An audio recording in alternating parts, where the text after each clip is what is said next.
¿Cómo fue para ti estar allá dentro de la jaula? A mí lo que me encanta es partirme el hocico con alguien enfrente. Me encanta eso. Esta vez, este hijo de su puta madre, sí pegaba duro el güey. Mañana Alianza Lima va a representar al Perú. O sea que de Alianza depende mañana que el fútbol peruano le diga al fútbol paraguayo: yo soy tu padre.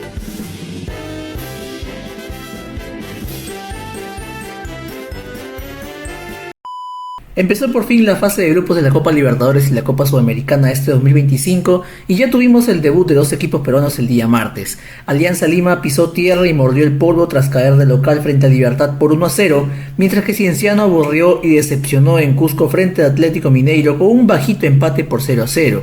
Vamos en orden cronológico de los partidos jugados el último martes en Sudamérica. Cienciano sacó un empate recontra tibio contra el Galo Atlético Mineiro, un aburridísimo 0-0 que probablemente continúa dejando dudas en el club incaico si hacemos un recuento de lo que va de su temporada y sobre todo de cara a lo que se le viene en las siguientes fechas de la Copa Sudamericana. El rendimiento de Cienciano en el torneo local de la Liga 1 peruana viene siendo de lejos muy flojo. De hecho, su propia hinchada viene cuestionando muchísimo la forma de jugar que tiene Cristian Díaz, para el que fuera el campeón de la Sudamericana ya por un lejano 2003. En el repechaje contra el ADT se vieron muy superados y alcanzaron a forzar los penales luego de un montón de chances desperdiciadas del vendaval celeste. Empataron el partido en la última y en los penales Volado se hizo héroe. De esta manera, ante el Atlético Mineiro, el arma oculta de Cienciano era aprovechar la altura, algo que evidentemente no supo sacar ventaja. Ofensivamente, Cienciano fue un equipo muy escaso de ideas, le costó mucho plantarse con firmeza en el campo, sobre todo para llevarle peligro a Atlético Mineiro, un equipo que a mi parecer estuvo muy cómodo jugando en el Estadio Garcilaso. Lo que se vio en diferentes pasajes del partido fueron muchos pases imprecisos, remates en el área del Mineiro que se iban para cualquier lado, y defensivamente diría que hasta fueron ciertamente permisivos. En el primer tiempo, el remate desde fuera de área y los centros fueron el arma más usada por los cusqueños, jugadas en las que casi todas carecieron de efectividad y que terminaban afuera del campo. En la segunda mitad las cosas no mejoraron para Cienciano, porque lejos de replantear el partido, casi que se complicaron más defensivamente. Le permitieron tener más la pelota al Mineiro y a partir de ello los brasileños empezaron a rematar más. A todo eso hay que sumarle también dos errores en salida de Cienciano, y que si bien es cierto no sufrieron tantas complicaciones, tampoco es que se encontraron soluciones ni con los cambios. Lejos de esto, Cienciano empezó a acumular más faltas y amarillas que ocasiones de gol. Cristian Díaz no encontró el camino para replantear el partido ni en el medio tiempo, ni con los cambios durante el segundo tiempo, y con más pena que gloria el partido terminó 0-0. Ciertamente es un inicio muy difícil para Cienciano del Cusco. Si bien es cierto que enfrente tenían a un rival quizás en el papel difícil como lo es el Mineiro, únicamente por el plus de ser brasileño y si nos fijamos en los galones por ser el subcampeón de la última Copa Libertadores. Más allá de eso, el rendimiento de Cienciano continúa siendo muy irregular y es evidentemente muy escaso. Para avanzar al menos en los playoffs, Cienciano tiene que asegurar el segundo puesto de su grupo, teniendo en cuenta el primer vistazo que tenemos de su enfrentamiento contra el Atlético Mineiro, equipo que por sus condiciones e historial es el llamado a ser el líder de su grupo. El próximo partido de Cienciano en la Sudamericana será en su visita al Caracas de Venezuela, un equipo que viene de conseguir un importante triunfo frente al Deportes Iquique. Si Cienciano sueña con repetir la lejana gesta del 2003 o al menos si quiere hacer una oda de aquella campaña, tienen que mejorar rápidamente. Y en el debut de la Copa Libertadores, Alianza Lima vio tambalear su prime conseguido en la fase previa y perdió por 1-0 de local ante Libertad de Paraguay. ¿Qué pasó con el equipo Eurocita en su debut en la fase de grupos? La presentación de Alianza Lima de cara al debut de la Copa tuvo muchísimo ruido por lo hecho en la fase previa. Sin embargo, en el debut las cosas definitivamente fueron totalmente distintas.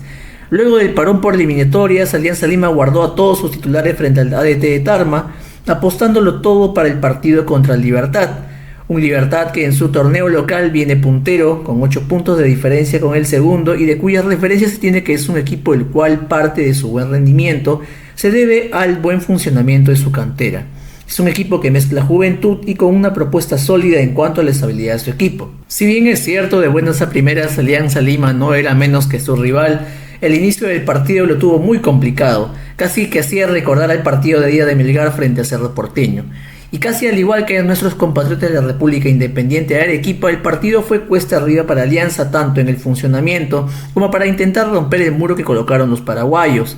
En el primer tiempo tuvimos un Alianza un poco nervioso y errático, con muchas ganas de empuje, pero con muy poco fútbol.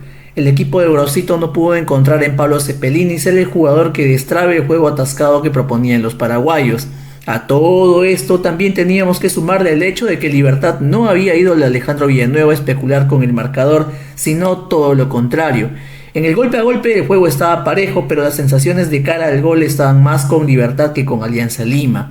Y esto se debía a las contras que metían los paraguayos. Definitivamente no era un buen juego para Alianza, el cual encontró en Guillermo Vizcarra y Eric Noriega los jugadores más regulares, siendo el primero de estos el más destacado, tras salvar 3 chances de gol. En la segunda mitad las cosas no mejorarían mucho para Alianza Lima, sino que irían de mal en peor. Todas las pelotas divididas eran de Libertad y Alianza intentaba remar para equiparar el peso del juego y encontrar la victoria. Sin embargo, cuando llevaban pocos minutos de iniciar la segunda mitad, a los 51 una jugada en pared terminaría en gol de Libertad y el sueño de Alianza empezaría a desmoronarse. Y es que a pesar de que aún quedara tiempo, las sensaciones del partido invitaban más a pensar en que estábamos viendo una película ya conocida. El rendimiento del equipo tampoco es que invitara a atreverse a soñar con el empate. Alianza Lima jugaba en piloto automático, tratando más de empujar que de detenerse a jugar el balón y revalidar la localía. Quevedo y Castillo no estuvieron finos para generar el desborde por las bandas. El cambio de Cantero por Cepelini refrescó un poco el ataque de Alianza y sin embargo el cambio de Barcos por el ingreso de Pablo Guerrero apenas a los pocos minutos de haber recibido el gol le quitó a Alianza mayor peso ofensivo en el desmarque y movilidad, y esto se justifica mucho más aún por lo que se venía en el partido. Y es que a los 68 minutos, luego de una provocación de Renzo Garcés, el delantero de Libertad Hugo Martínez respondería con un manazo al defensa y el árbitro sacaría tarjeta roja para el atacante. Libertad se quedaba con 10 y Alianza encontraba una ventanita por la cual meterse a la pelea y remontar el partido. Sin embargo, y como lo mencioné anteriormente, los cambios efectuados en el partido tendrían muy poca trascendencia, tanto en la volante como en el centro delantero en el caso de Pablo Guerrero.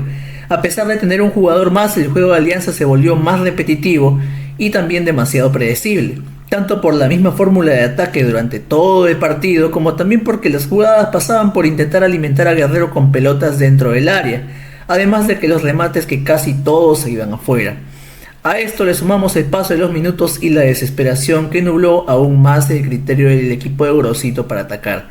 Alianza Lima nunca encontró el camino para desbordar o generar el 2 contra 1 aprovechando el hombre de más, mucho menos intentó poner el balón en el piso y armar jugadas colectivas, siendo muy decepcionante que ni siquiera pudiera empatarlo con un jugador más, finalizando el partido con la expulsión de Guillermo Enrique y complicando aún más las cosas de cara al siguiente partido de Copa. Alianza perdió por 1-0 en casa y hay muchas cosas por replantear. De arranque, el funcionamiento del equipo no fue el esperado y con ello la responsabilidad recae en Néstor Gorosito. Pareció que Alianza Lima no tenía bien medido a Libertad y por el contrario, el equipo paraguayo sí los tenía muy bien referenciados. El partido fue parejo, pero más que todo por el juego trabado de ambos equipos. Libertad tuvo mejores sensaciones y en la primera chance clara que tuvieron la mandaron a guardar.